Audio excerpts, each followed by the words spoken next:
Back in 2014, Jay, who shared your vision for what was going to happen here? I would probably say, the people that came with.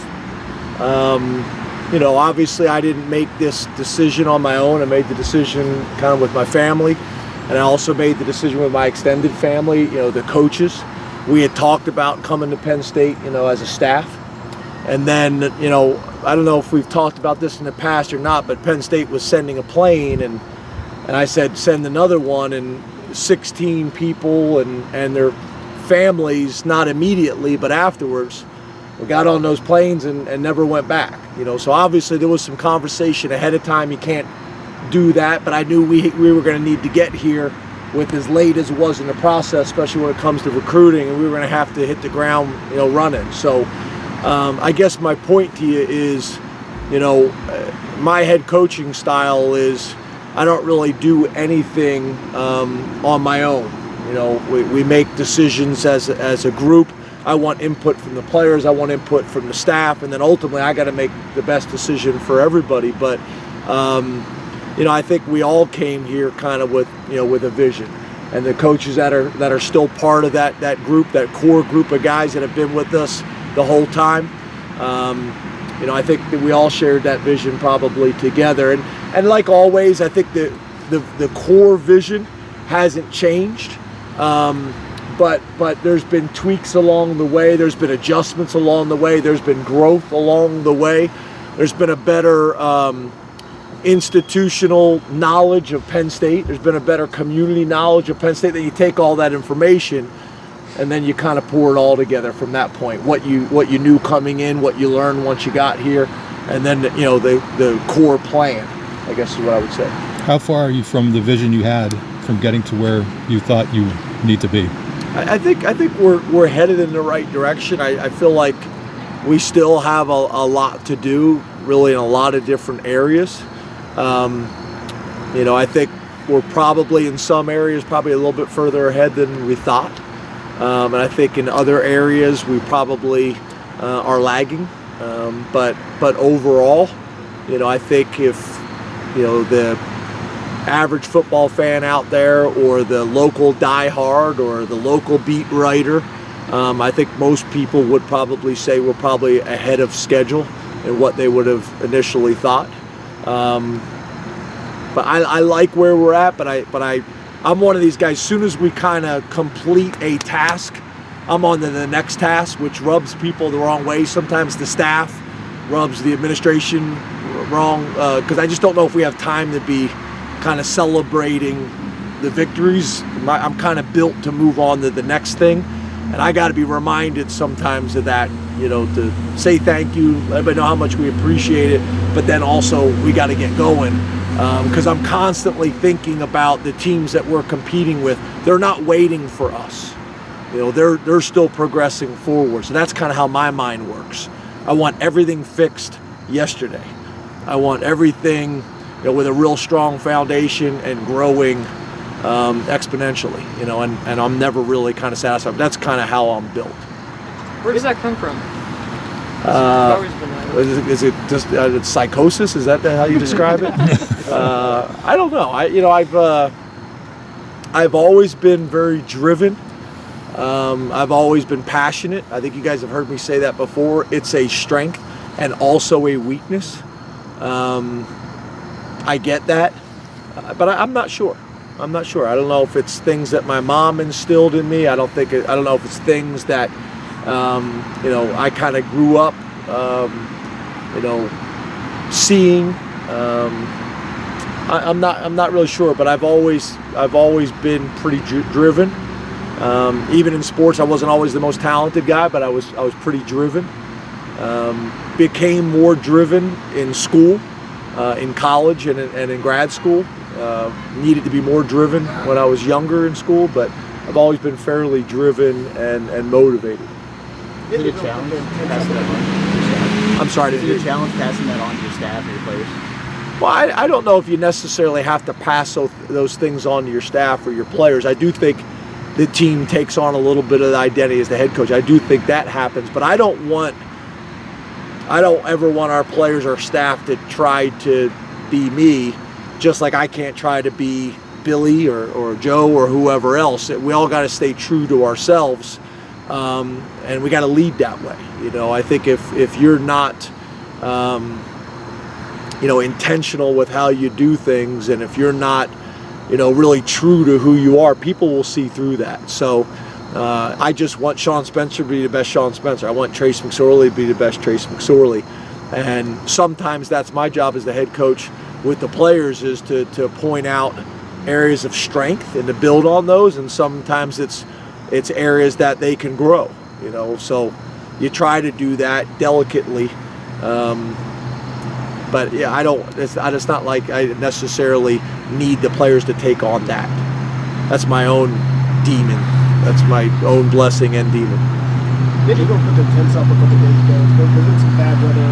What can you say about the Nittany Lights tradition? Yeah, it's really been cool.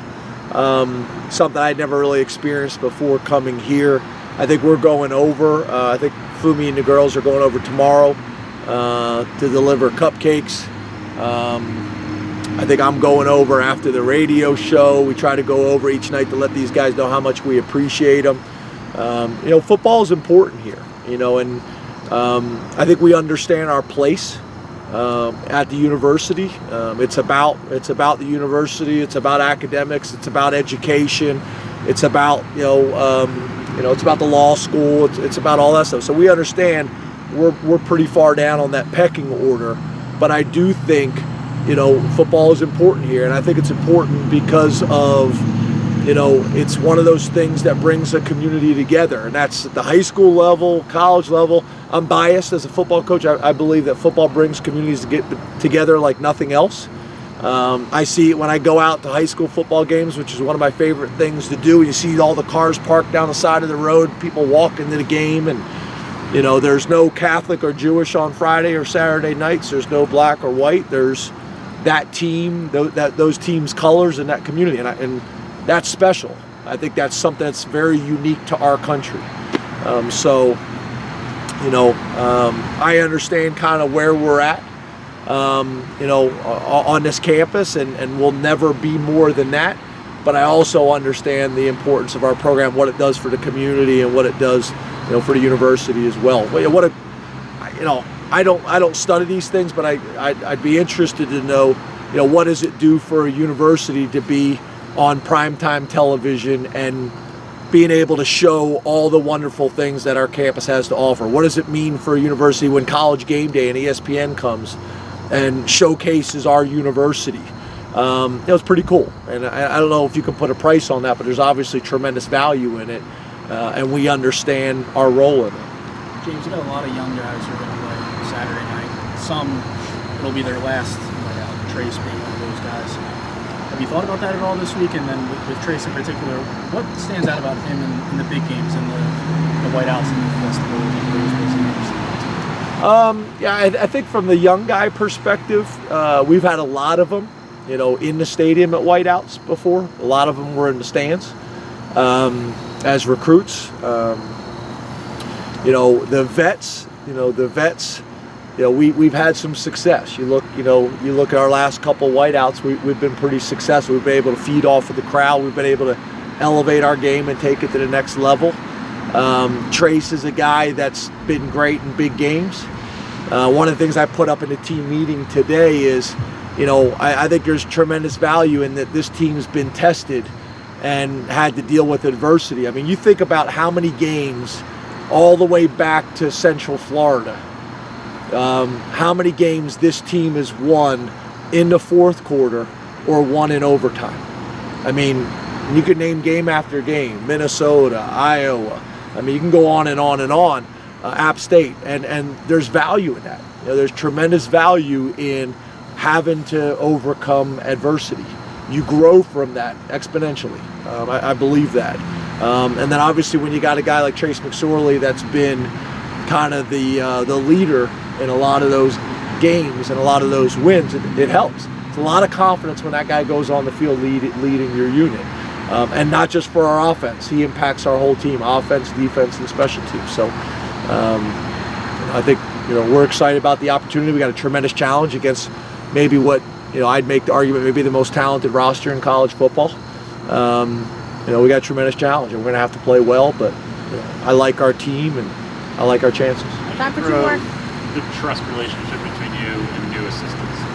How do you get? I'm sure everyone that you hire you trust, but there's a difference between having Brent Pry around forever and having a new guy around. How do you get everyone to be Brent Pry in your trust bank, and how does that change on a week like this? Yeah, I think that's a good question, because I think the point you're making is no different than in a head coach to assistant coach relationship, no different than a husband and a wife, no different than a friend or other family member. You truly don't know how strong that relationship is until adversity hits. How are those guys going to react on the sideline when times get tough?